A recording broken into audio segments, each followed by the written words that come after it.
with shrimp is one of those things that is fantastic for a quick weeknight dinner after a busy day.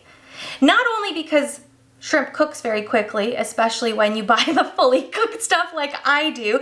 It stores great in the freezer, so you can kind of throw something together in a couple of minutes. Shrimp stir fry is what I'm making today. Let me take you through the step-by-step of what I do to throw one of these dinners together, and then you can decide how you want to do it at home, or if you want to change anything.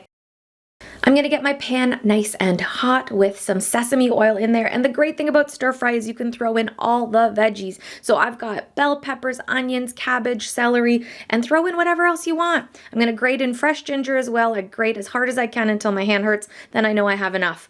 A little bit of fresh pepper to add in there as well. And I'm gonna just get those vegetables a little softer.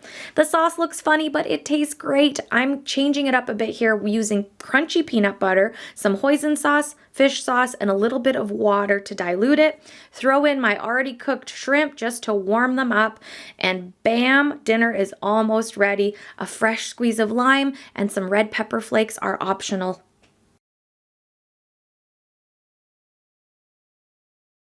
Easy, healthy, and you can be versatile in what you want to add, eliminate, or put together with a shrimp stir fry. Serve it with rice, serve it with noodles, serve it just the way that it is, and enjoy. Thank you so much for visiting the Silly Kitchen once again, and I hope to see you back here